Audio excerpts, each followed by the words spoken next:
see it. I'm going to get that Starbucks. I want a baby Chino and one lemonade. I got one baby chino. Your baby Chino, you have a sip, then let's Cedar have a sip, then let's Sadie have a sip, then Shiloh was saying, when will my baby Chino get here?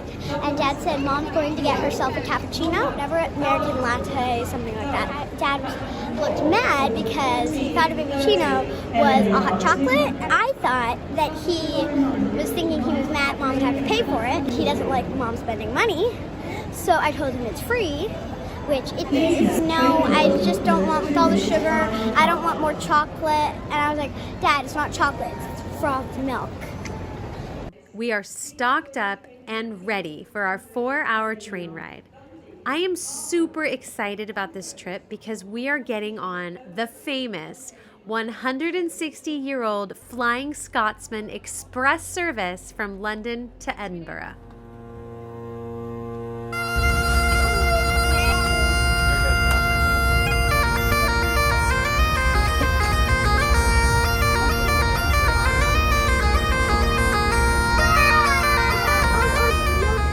Everything was going great until about 20 minutes into the ride when we realized we weren't on the train we thought we were on. I made my husband book tickets to Edinburgh from London. London's about an hour from our house. Traveled to London, got on the train, only to find out that Flying Scotsman doesn't exist anymore. So if you did want to go on the Flying Scotsman, give up. It doesn't exist anymore, so we just got on a train that is actually going to stop at the train station. It's 20 minutes from our house because the Flying Scotsman is no longer in service. It took us a lot longer to get there with all the stops, but we finally made it.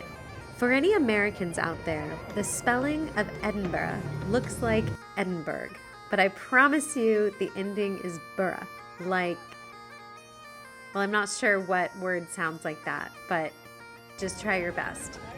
What food is England famous for? Scones?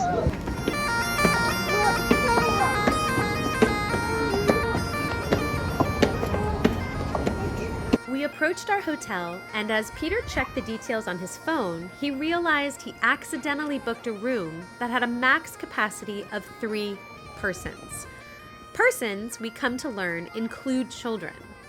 It's a fire code thing, and in our experience, it's unlikely the hotel is going to be flexible about this. Peter broke the news, and as I was trying not to completely freak out, he asked us to wait at Starbucks while he checked in and made a plan. Hello, I am popping on here to tell you what happened next. So Peter was gone for what felt like an uncomfortably long time, and our children were starting a band with garbage.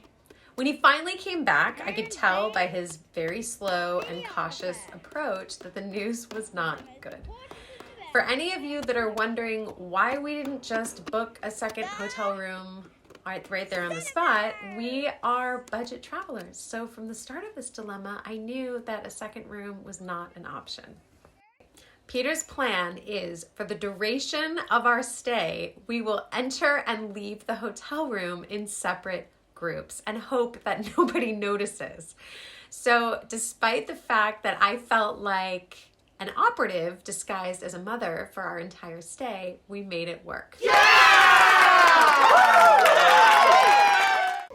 Join us next week as we run through a giant tunnel, summit Arthur's Seat. I'm not gonna lie, there were tears. We visit dynamic Earth and discover that Edinburgh is 3 stories tall.